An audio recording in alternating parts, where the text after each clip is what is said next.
Hello, everyone, and welcome to the last minute of play here in the third period. Kaley has something to share with us, so I will pass the mic over to him. Okay, so do you boys remember the last time we talked about the University of Kansas? It was about a week ago. Refresh my memory. They are under investigation from the NCAA for essentially the death penalty conviction, lack of institutional control. Right. I would like to read this statement from Athletic Director Jeff Long about the entertainment at their preseason scrimmages last night. Oh, boy. I take full responsibility for not thoroughly vetting all of the details of the performance and offer my personal apology to those who were offended. We strive to create a family atmosphere at Kansas and fell short of that this evening. How'd they fall short, Kaley? Performing at the end of Late Night in the Fog, which is their preseason celebration for men and women's basketball team, Snoop Dogg put on a show at Allen Fieldhouse that included pole dancers and exuberant profanity. Oh, no. Snoop Dogg met with players from both teams before taking the court for the show, during which he sprayed both benches with fake money bearing his face. How do you not know that stuff like that is going to happen if you're hiring Snoop Dogg? As was pointed out, this is a pretty bad look for Kansas because last month they had major violation of their men's basketball program. And a reminder to everyone, the Jayhawks were among schools that were mentioned in the FBI's investigation into college corruption that led to the arrest of 10 people, including 4 assistant coaches, in September of 2017. Well, at least that'll take their minds off it, I guess. I guess that... Not if he's shooting money at them. Yeah.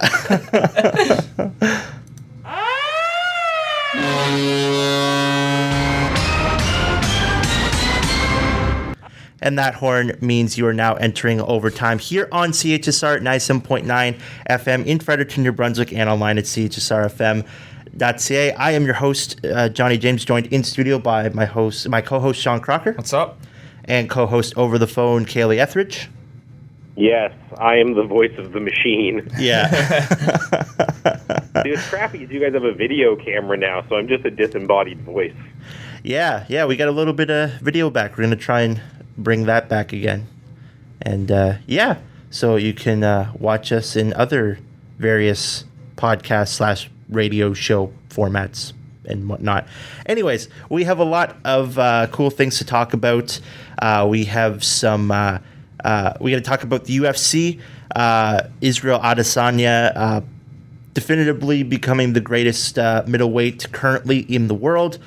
We got to talk some NHL, some ridiculous and stupid things, as always with that sport, and some updates of the good and bad kind as well. But first, we are going to hand it over to Mr. Sean Crocker, who has our first AUS/ACAA Round-up of the season. Take it away, Sean. All right, lots of action this week. The St. Thomas University soccer teams continued their hot starts to the season when they paid a visit to the Crandall University Chargers on Wednesday evening. The women edged their opponents 3-2, while the men took their match handily with a 3-0 shutout win. Holland College paid a visit to Fredericton on Saturday afternoon to the soccer clubs, which saw both teams fall 3-0. UMB women's soccer played host to the Acadia Axe women Saturday afternoon at BMO Field, where the Reds fell in a barn burner 2-1, where on the men's side a 21st minute goal opened the scoring en route to a 3-0 shutout win for the Reds over the Axemen. The men's hockey team went on a road trip this weekend, edging a 4-2 loss at the hands of Boston College. They resume regular season play next Friday when they host the Aigle Bleu de Moncton. The UMB and Stu women's hockey teams got their seasons kicked off this weekend, with the Reds falling short 2-0 on Friday in their home opener to the UPEI Panthers. Saturday night marked the latest installment of the Battle on the Hill, which had the Reds flipping the script and shutting out the St. Thomas Tommys 3-0 Saturday night. This has been your AUS and ACAA Roundup. Reds debut. Yes. How did it feel? Felt great. I was obviously a bit nervous before the game, but once the puck dropped, I fell right back into it, and it was a good game for me. Just wish the outcome was different. But Yeah. What was it that they were doing that you guys couldn't get to the net?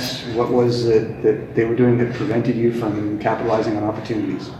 I mean, they definitely outworked us.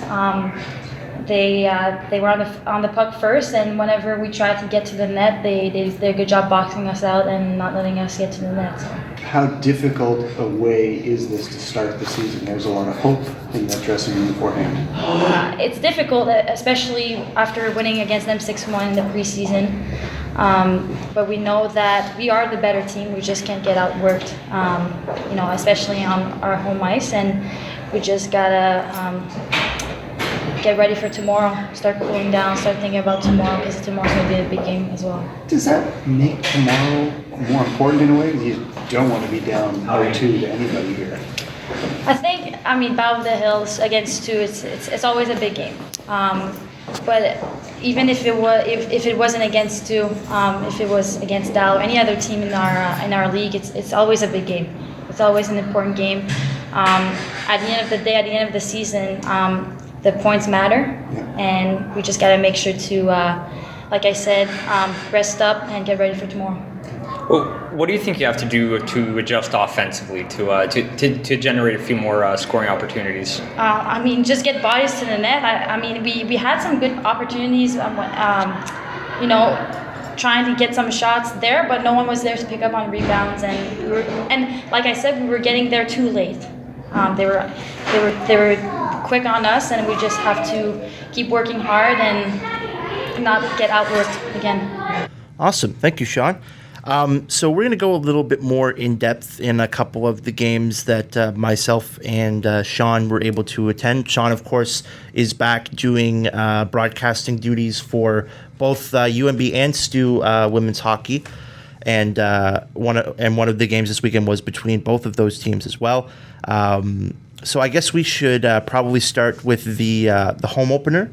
For UNB women's hockey versus UPEI, which I believe was a 3-0, 2-0, 2-0 loss in the home opener. So, talk a little bit about some of the new faces here, Sean, and like how everything looked on opening night. Well, UNB, they didn't play Lindsay Smith a whole lot. She was the initial recruit, but we saw a lot of Sydney Oideman. She's been playing with, I think it was Tamina Keller and Lillian George.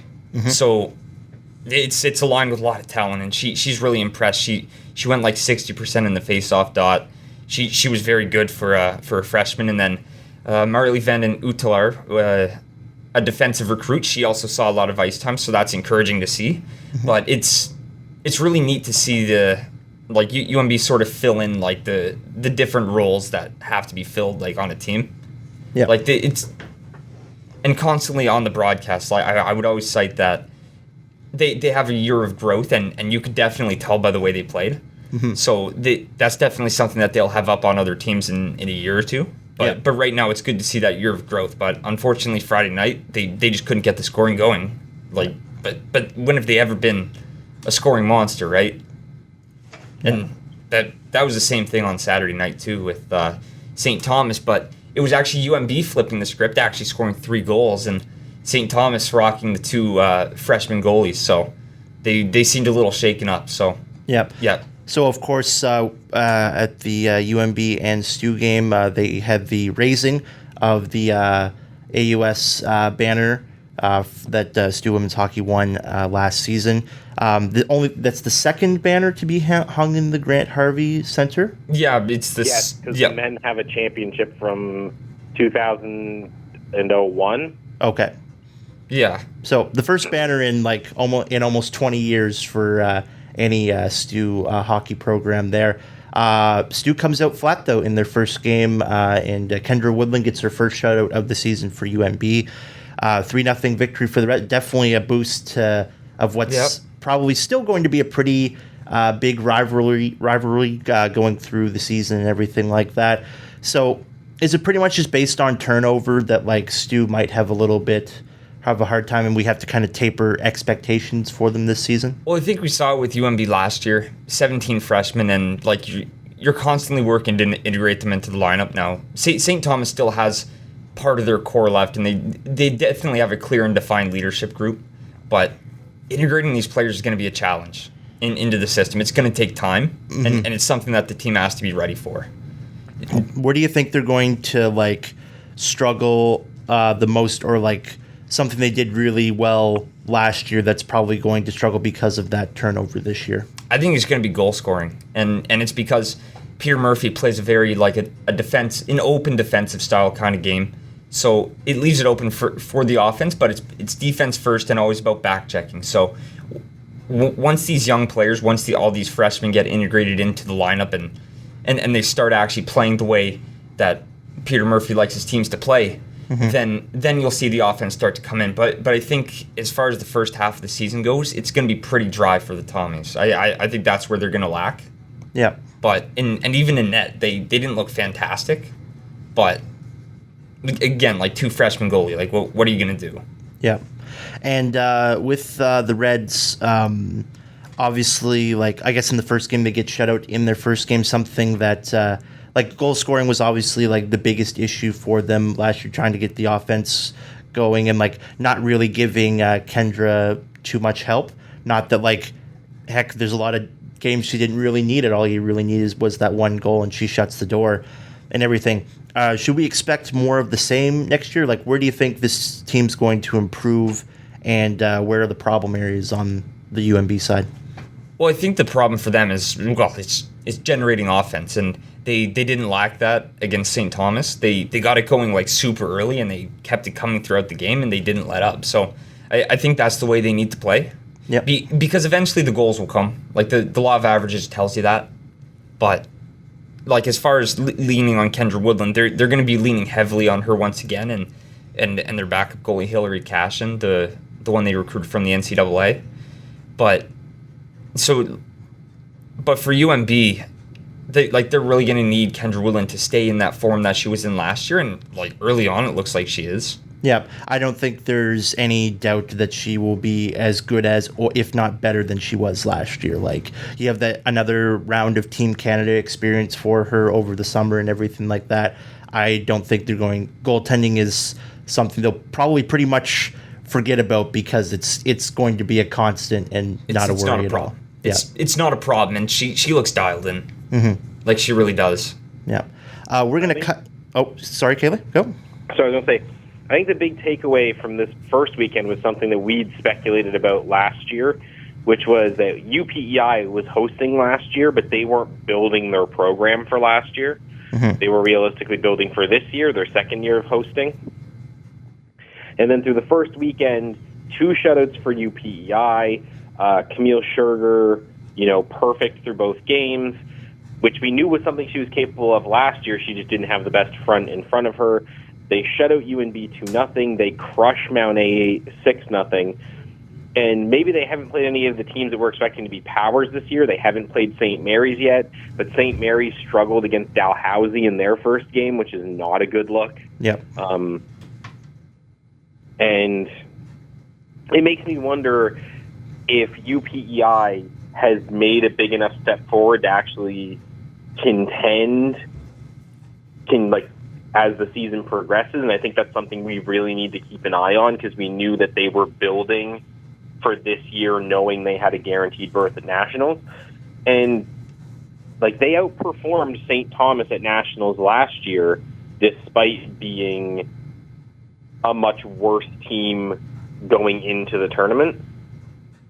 So I think that's the big storyline from the first weekend is that all of the teams that were good last year either had bad starts, St. Thomas, very questionable starts like UND, or won in a very unconvincing fashion like St. Mary's. So the other thing of note, I did my first couple of recaps for UMB Athletics this weekend. I was down at the first 2 exhibition games for UMB women's basketball, which of course they're as tradition goes is the Helen Campbell Memorial Basketball Tournament.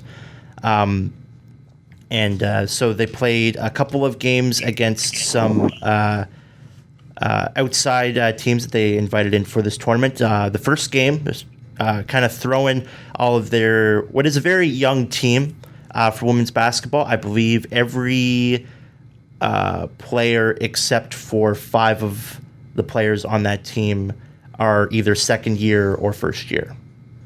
So they have like 5 or six like senior players, and the rest is all like freshmen or sophomores. And they got a test against the Laval Rouge et Or, which I think they handled pretty well, considering Laval was the runner-up at Nationals last year. And UNB actually came out and I believe held the lead for a good part of the first quarter and everything before Laval kind of like balanced it back and everything like that. Playing a pretty strong team game. They played most of their starters. They played a lot more of their younger players for more minutes in the second exhibition game, which we'll talk about in a second. But Michaela Dodig for UNB, definitely one of the leaders on this team for sure. The play pretty much rang through her the entire time, and I believe she put up 29 points for the Reds, and a bunch of three-pointers and everything like that. Of course, like they did fall short, like Laval did kind of surpass them late in the game and everything. They ended up losing 60-55, I believe the score was. And but overall, like a really strong defensive effort against a really good team. And then their second exhibition game was against the University of Winnipeg. Kaley, me and Sean wanted to save this as kind of trivia for you. What is the name of University of Winnipeg sports teams? Oh, God. I remember seeing this the other day, and I don't remember which one it is. Yeah, take a guess. We'll give you two guesses. Oh, my God. I know it has something to do with, like, their names or whatever. Mm-hmm. Is it, like, the Whiners? No. Okay, so that's one strike. You got one more guess. Oh, my God. I remember I was actually reading this the other day, too, because I've been following, like, the, like, media posts and stuff. Yeah. I'm so happy this is going exactly the way I wanted it to. Oh, my frig. I actually, like... I know it's not. I know it has something to do with their names. I forget what it is. Mm-hmm. So I think it's going to be Peggers, which I don't think is correct. Yeah. Is that your final second answer? Yeah, sure. Peggers? I don't remember. It is the University of Winnipeg Wesmen. Right. Wesmen. Yep. Yeah. Yeah. Yeah. So the University of Winnipeg Wesmen was the second opponent in exhibition play. For UNB, a very rough start for the Reds in that one. Came out like couldn't get into the key at all. Like the Westmen absolutely playing really strong defense on them, being very physical, keeping them to the outside for the most part. First half did not go the way that they wanted it to at all. And the second half, UNB actually came out after what I'm going to... what I can confirm was a very impassioned speech, we'll put it that way, by head coach Jeff Speedy. They came out and they ended up grabbing, I think it was like a 6 or 7 point lead heading into the fourth quarter before ultimately kind of folding, the Westmen taking the lead in the last couple of minutes there for a 72-68 victory there. So a couple of really tough opponents, but like I think overall, other than that first half against the Westmen, like that team, when they have all, again, like in the second game, they played a lot more of their younger players, like giving them that kind of tune-up and everything.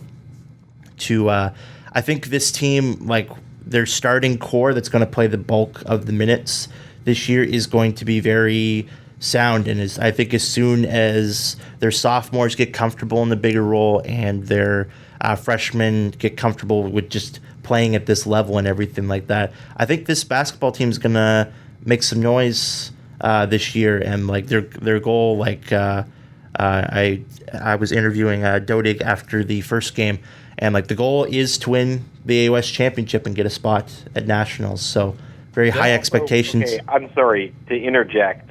Yep. The trivia part. Remember how I said that I knew it had something to do with their name, but I couldn't remember what it was? What's that?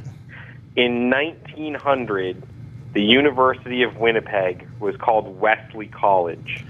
Oh. There was another college called Manitoba College that it was merged with to create the University of Winnipeg. So their name was actually the University of Winnipeg Westman. Okay. WES from Wesleyan, Man from Manitoba, but they thought that sounded, excuse me, they thought that sounded weird for like a team of people, so it became Westmen. That's why the women's teams are the Lady Westmen, because it's actually a reference to like ladies from Wesleyan, Manitoba College, not men of some particular kind. Oh, okay. That's cool. Like McGill has the Redmen, unfortunately, and then the Martlets for their women's team. The reason why the women's team for University of Winnipeg are so Westmen is because the name comes from the names of the prior iterations of the school. Mm-hmm. Okay. Because I was wondering, because one thing, like, I wasn't sure whether it was West men and like West women or something like that. I'm not sure if that was referring to anything. And I was asking Andy about that, and he said, no, it's West men for all. So that kind of explains why they don't change it for the men's and women's team and everything like that. They usually refer to them as the Lady Westmen. Apparently, traditionally, they were called Wesmenettes. Oh, Really? Yeah, go with Lady Westmanette. That just sounds weird. So I think that is pretty much it for our AUS and ACAA coverage for this week. We're gonna go into let's talk some combat sports of the real and thanks, Kaley. Slightly fake combat sports as well. Let's start with the real with UFC. I forget what number it was. UFC in live from Melbourne, Australia, for the unification bout between interim champion Israel Adesanya, aka the last Stylebender, and the actual champion Robert the Reaper Whitaker, of course, who is an Australia native of Sydney, and a show. It was definitely for a 2-round fight. I was stopped midway through the second round with a great KO by Adesanya himself. A great display of just like two very powerful, very skilled and elite fighters coming together on this one. And basically it was just like they were throwing, they were engaging the same amount, and both of them were countering things. It's just Adesanya managed to land a whole bunch more. He did what he said. He said, I used to watch UFC from the nosebleeds, and now I make my opponent's nosebleed, which he definitely made Whitaker do on this night. Put Whitaker down with 1 second to go in the first round. Caught him with a really stiff jab that did flatten him, but unfortunately he got saved by the bell, or else I think Adesanya would have finished that in the first round. And then it's just the countering, like Adesanya, like his head movement and just evasiveness and creativity. Like he showed last night like why he draws comparisons to the likes of Silva for just being, it's impossible to find his chin or anywhere in the head region on him. And when he's throwing, like it seems like he's throwing wild, but like it's very just creative and very tactical striking. And I definitely thought, like going in, like I had Whitaker finishing via TKO in the 4th round, because I thought going into it that like Adesanya, like he didn't look bad against Gastelum, but like Gastelum was definitely a challenge for him, and I definitely see Whitaker as a much better fighter than Gastelum. That's no respect to Gastelum himself, and just like would Adesanya be able to like have that big finish? Because I think if you go the distance, like Whitaker has gone 10 rounds and gotten 2 title wins out of fighting Yoel Romero, which nobody else in the sport can say. That's a tall task to answer for. But so I think Adesanya like knew he had to get that finish. But like I thought he was due for maybe like one tough fight, kind of like Ngannou's fight, Francis Ngannou's fight against Stipe, to kind of like maybe humble him a little bit, because he has been kind of getting ahead of himself in the media with the whole like talk about wanting to fight John Jones. down the road and everything like that, and definitely the hype around him is very big. But he was focused. Like, he did not seem like he seemed very mature in the octagon there, and this is a special talent, and I think the UFC would be crazy. Like, this is like a better version of Conor McGregor to market your sport with, because you have someone who does like to talk a little bit of trash, but like keeps it fairly classy for the most part and keeps it fun, but is also like just super out there. Like Adesanya's intro where he's coming in, he was doing some like crumping and like breakdancing and like flips and everything like that with some breakdancing that apparently was some of the people who taught him how to dance in the first place.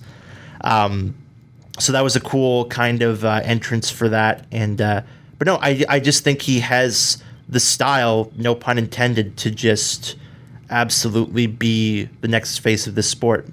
What do you think, Kaley? First, I don't know how that happened because all of my notifications and everything are off on my phone. Okay. So I don't know how that happened. Had totally forgot about it, to be completely honest with you, but I was continue. very confused. Yeah. I don't know if you can market Adesanya the same way you marketed Conor McGregor, who seems to be the only fighter the UFC can market. Yeah, the only reason I'm comparing the two is that I think that, like, they work the media really well. Like, other than that, like, they are different, like, animals as far as, like, public image and everything. I think in the grand UFC tradition that Whitaker is probably going to get another chance. That would be fair. I don't know if it will be immediate because that was a pretty definitive knockout, but I realize that coming close doesn't really account for a lot, but they even pointed out on commentary that Adesanya dodged a lot of Whitaker's like high-impact stuff, but not by a lot. Yeah. Like, Whitaker threw even one head kick right before the finish that missed Adesanya by like a fraction of an inch. Yeah. Like, if Adesanya doesn't have the significant reach advantage that he does, he probably eats a few more of those shots. So I think that Whitaker's going to get a second chance to overcome his natural disadvantages in the fight and maybe fight Stylebender on a more not fair plane, because that sounds sort of weird because obviously the fight was fair, but like with more familiarity. Yeah. Because as good as he was and is, we didn't really know what Israel Adesanya was capable of. Yeah, that's true. Until this fight. We've seen him be impressive, but being able to put away like a firm, respected champion like Whitaker in the second round and essentially emerge unscathed is, I don't think, a thing that anyone assumed was in his repertoire. Yeah. I think this is a very, like, defining of, like, this is the kind of fighter that you can expect from Adesanya, and I think, like, this was an identity-defining fight for him, for sure. That's really all I have to add. Yeah. As far as the immediate rematch, it won't be, because it was very much talked about that Paulo Costa was going to get the winner of this fight, and I think which makes sense.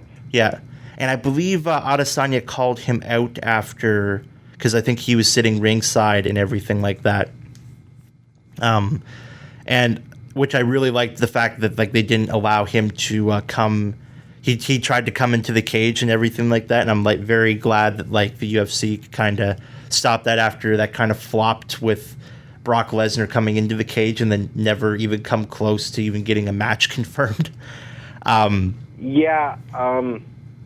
like, I think Costa is going to be next, because I think he is very definitively the next in line. And also Adesanya, like, I don't think you take that immediate rematch, because, like, you did finish it so definitively, but maybe the next fight after that, because Whitaker, that was his first loss after a 9-fight win streak dating back to 2014, I believe. And so, yeah, I think he definitely, like, does maybe have one fight and Adesanya fights Costa, and if Whitaker fights his next opponent and wins, I think you make the rematch after that.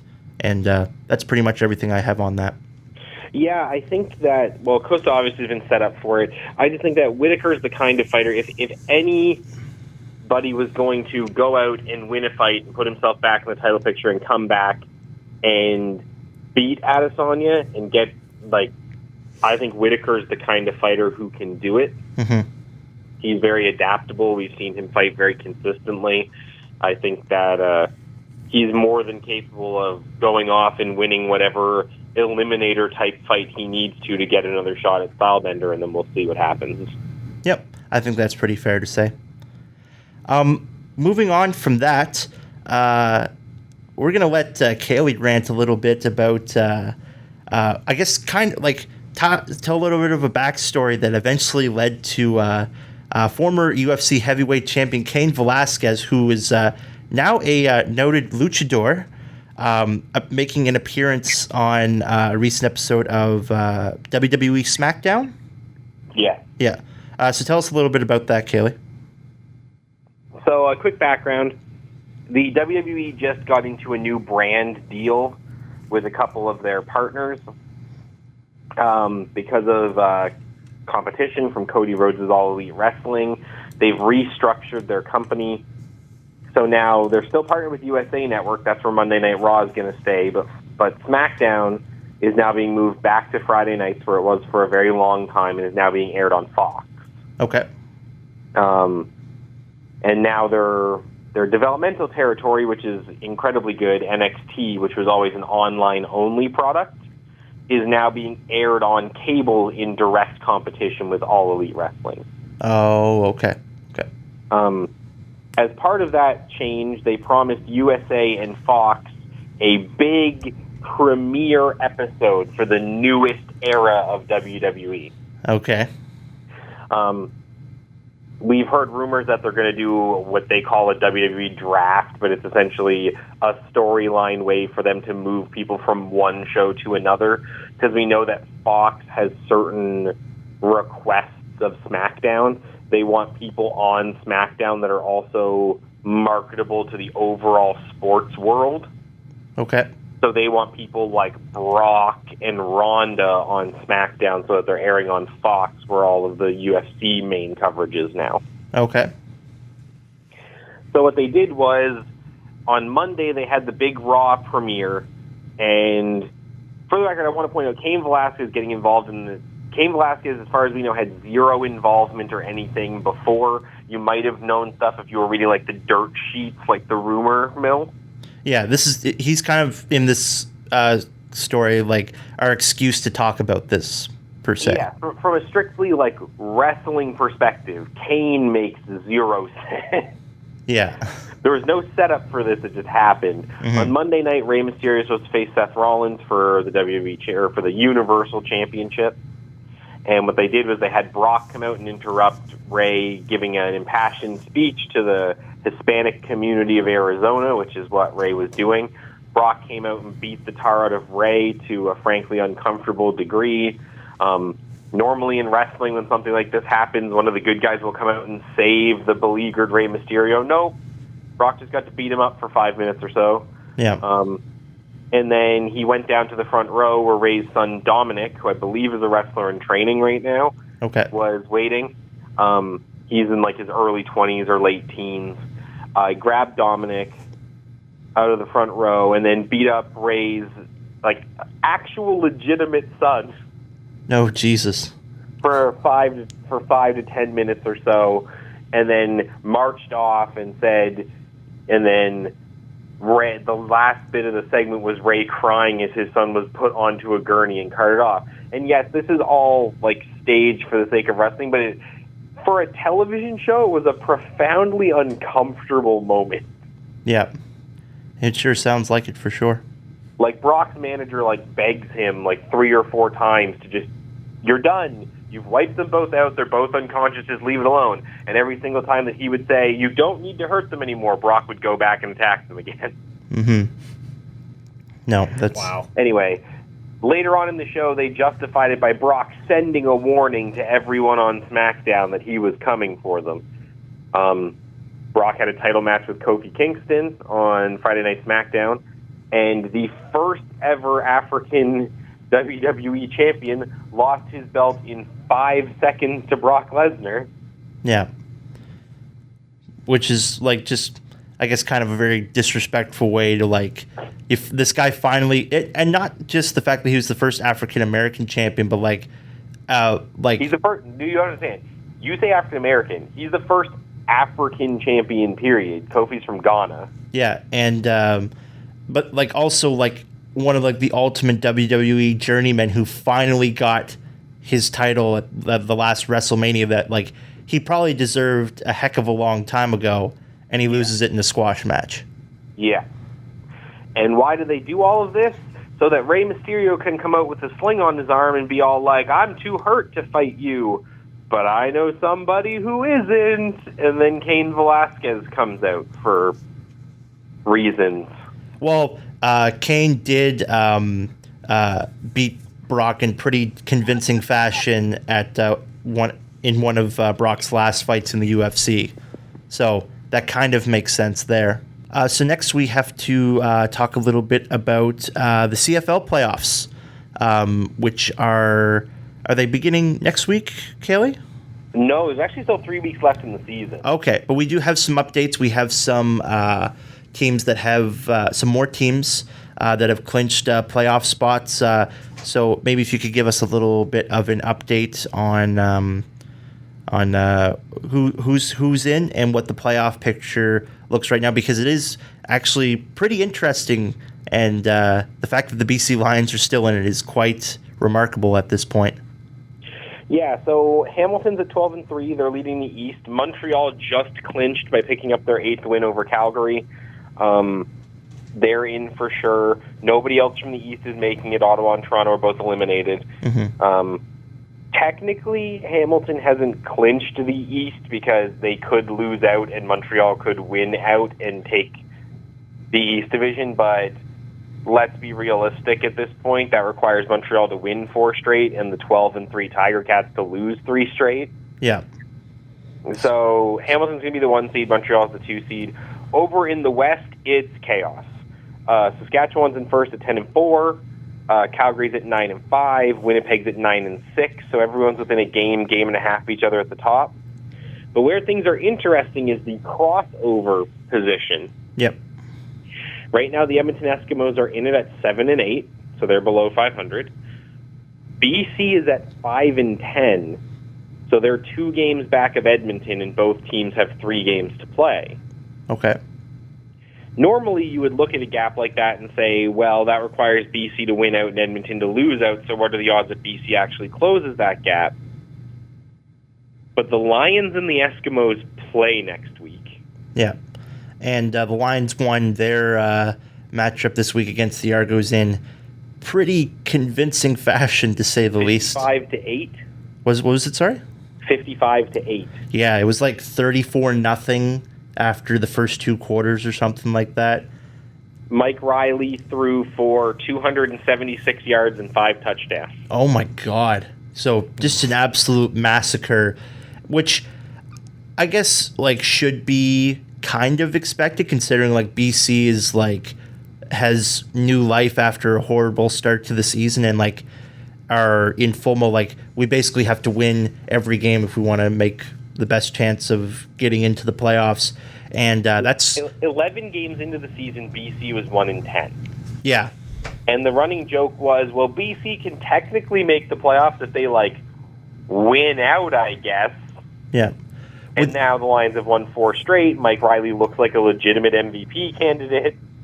Yeah, and and that's one heck of a game to go in and give you momentum into basically a season-defining game next weekend against Edmonton. Would that be the biggest deficit as far as like bad starts go to be overcome in the CFL in order to make the playoffs? It has to be, right? Deficit, probably. I know that there was an era where the East was just trash other than the Alouettes. Mm-hmm. and that some very mediocre teams made the playoffs. I'm pretty sure an East team made the playoffs at 6-10 in that era, or 6-12 or whatever. Okay. 18-game season.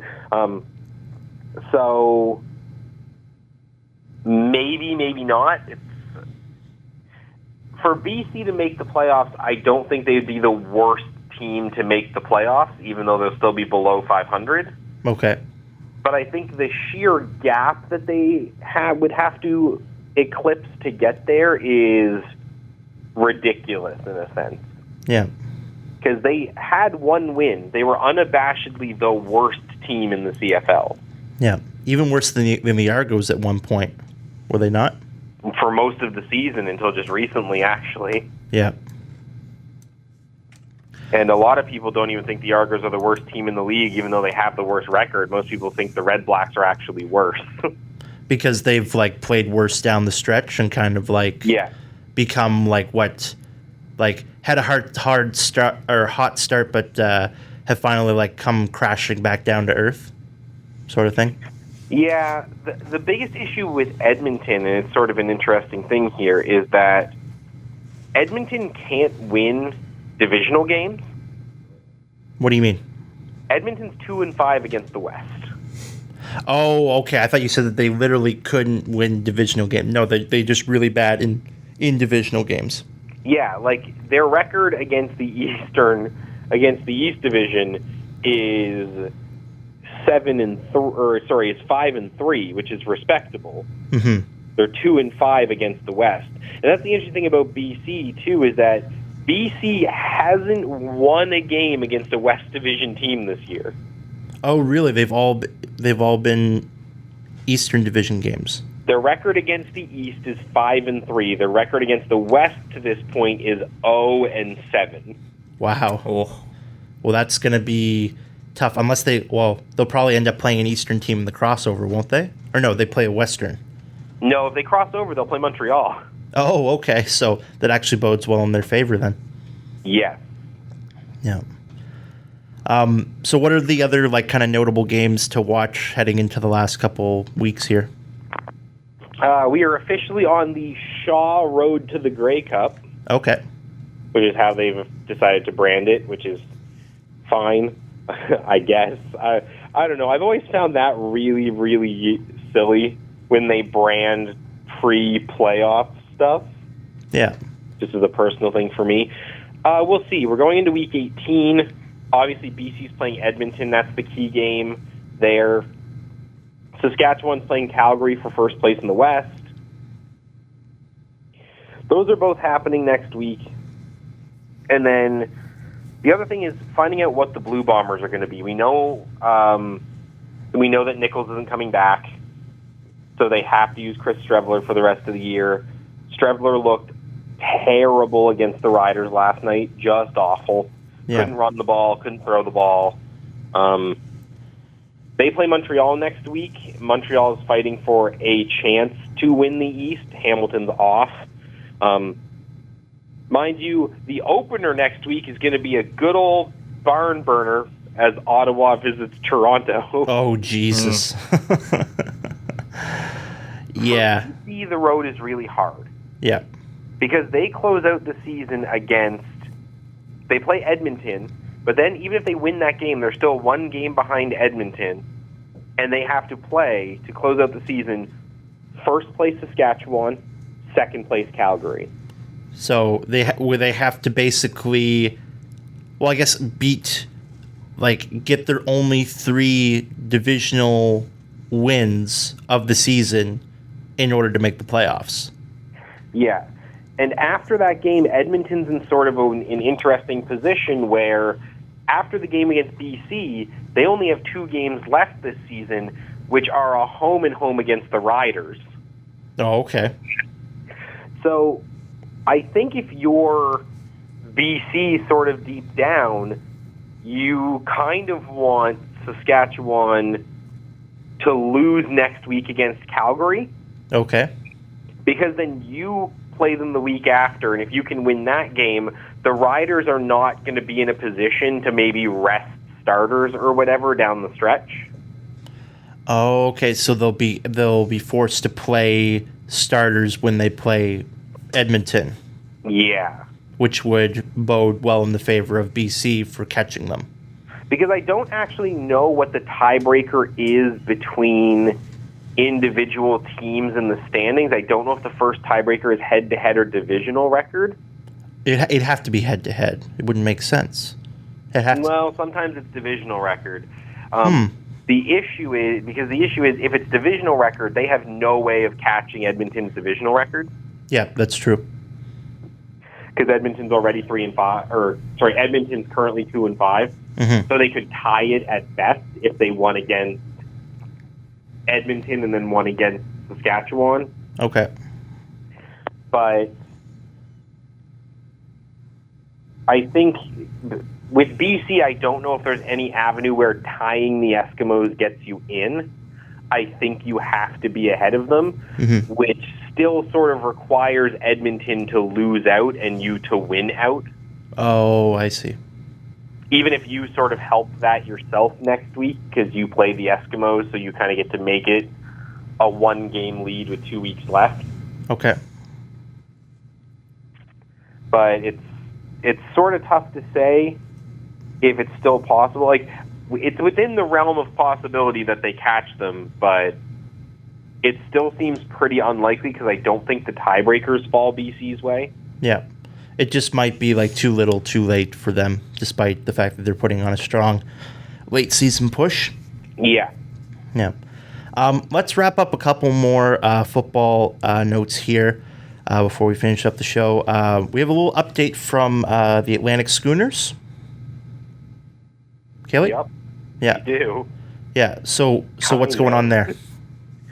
The Halifax City Council, or at least the Halifax City Councilor, has brought forward a motion to, from what I understand, the city wants to do a secondary assessment of the business plan independently. Okay. To see if the claims in the business plan are verifiable. Okay. However, there's a big debate about whether or not the city should even spend the resources and money to do that. Yeah. So a Halifax City Councilor has proposed that they effectively axe the idea of investigating the earnings report that was already submitted to them, and if they don't go forward on verifying the data, it's assumed that they won't put the team in the city. Yeah, so is this as huge of a blow for the potential of Halifax having a CFL team as it looks?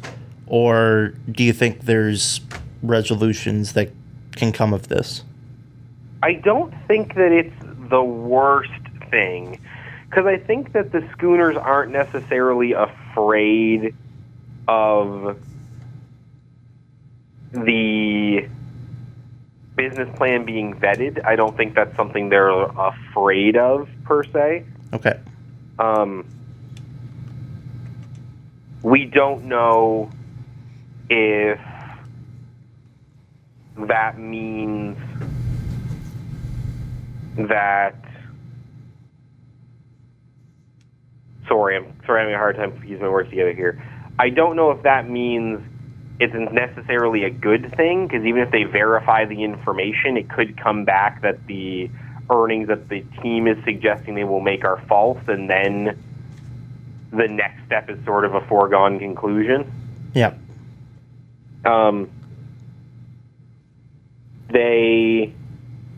So reading from an article from the CBC, they updated yesterday at 2:19.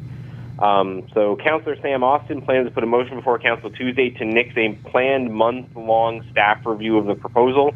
The motion will require the support of 2/3 of Council to pass.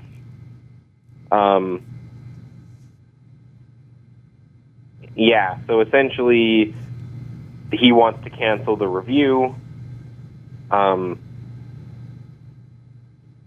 It weirdly seems like a Dartmouth versus Halifax sort of debate, because apparently Dartmouth councillors are kind of on board. I don't know. I don't know the exact nitty-gritty of it. But, the idea is that it's going to have to go through a big month upon month review to make sure that the business plan is viable, and there are members of the city council that think that the city shouldn't even waste their time doing it and want to quash it before they ever review the information. Yeah. So we're kind of at a bit of a stalemate of like just trying to vet this whole process that it's viable and good for the city, but also like going through that process might either push back the plans for the team, which would definitely be harmful to this initiative, but like also like if they can't go through with it and everything, it might just kill it altogether. Yeah, and that's sort of what we're looking for. The Schooners proposal offered the city 5 different options for how to provide best for the stadium, but every single option still requests that the city funds a decent percentage of the proposal, roughly 20%, which would be about $22 million or so. Okay. Once everything's said and done. There's been some debate about whether or not any of these options are inherently worth it or not. Some of the money gets paid back to the city over time, things like that. But yeah, so they're going to have a vote on Tuesday. And the thing with this is the council motion, because they've already sort of gotten the business proposal, nixing the review requires 2/3 of city council to approve. So it's not like a simple pass-fail where they're like, oh, we're going to do this thing, ayes versus nays. They have to have 2/3 of the council agree that it's not worth it to spend the time and resources on the business proposal to kill it. Okay. So even if this passes now, I don't think Schooners fans should look at this as a win of any kind. Yeah. This is more like a delayed loss. Yeah, yeah. So I think we can leave that point there. We have just under 10 minutes left to go in our show for today. One last football thing. Vontaze Burfict, who of course was suspended last week for the rest of the season and playoffs for his hit on Jack Doyle of the Indianapolis Colts. Again, his 13th violation of dangerous hits and head-to-head hits and leading with the head and everything.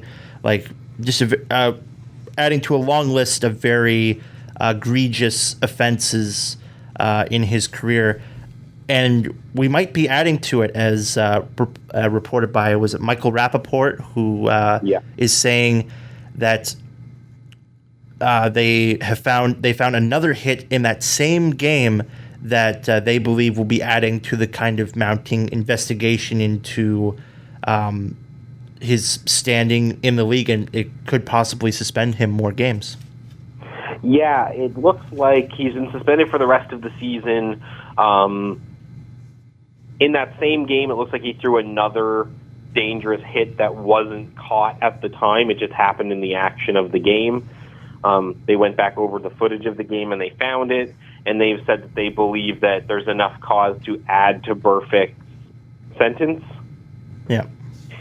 Some people are thinking that they're going to up his suspension from till the end of the season to a full season.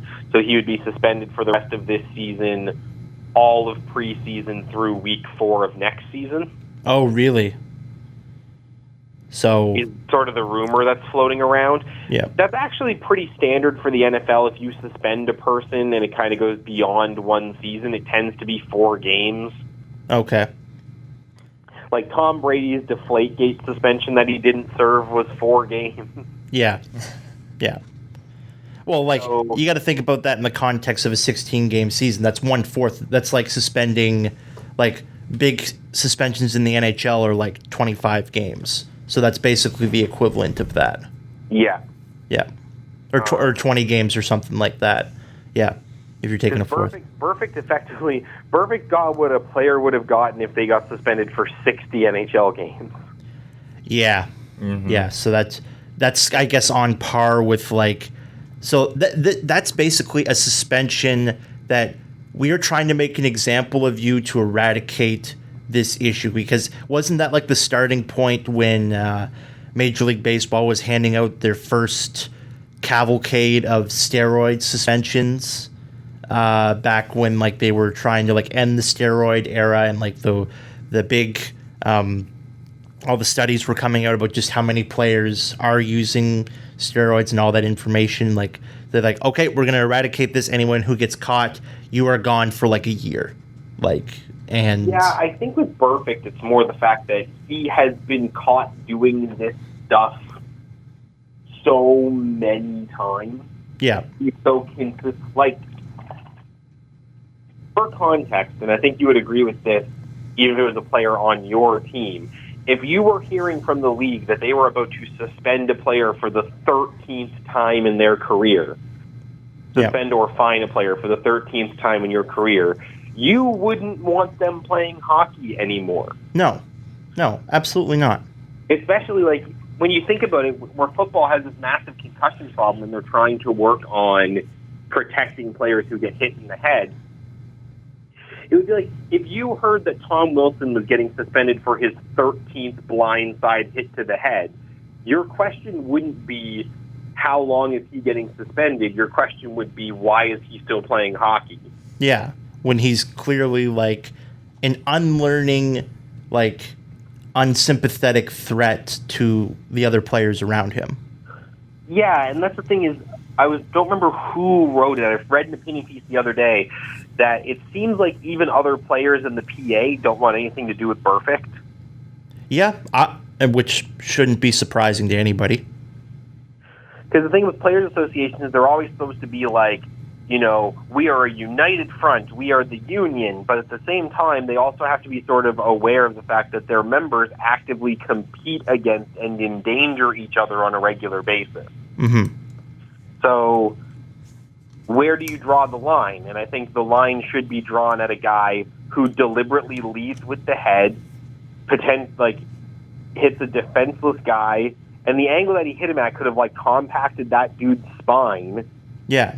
And like every time he throws one of those hits, it's a potential career-ending injury on the line for the person he subjects it to. And the thing is, the referee threw him out, and it wasn't like Burfict was frustrated about getting thrown out. He just jogged off the field with a big smile on his face. Yeah, you got to throw the book at him. And he clearly doesn't. He clearly doesn't care what he's doing or what he's done. And if they found evidence that he threw another dirty hit like that in the same game that was missed, it's very clear that he has zero intention of stopping. Yeah. It's not like this was an incident where Burfict did it, but, he hasn't done it in a while. He's trying to clean himself up. No, he's been actively doing it in every game consistently. Yeah. That guy can't be playing football. Yep. Not if you're serious about preventing concussions. Yeah. And I think that is where we're going to have to end it here on Overtime on CHSR 97.9 FM in Fredericton, New Brunswick, and online at CHSR-FM.ca. On behalf of myself, Sean Crocker, and Kaley Etheridge, thank you for tuning in, and we will be back on Friday from 2 till 3 p.m., and we will see you then. Thank you for listening, and have a great day.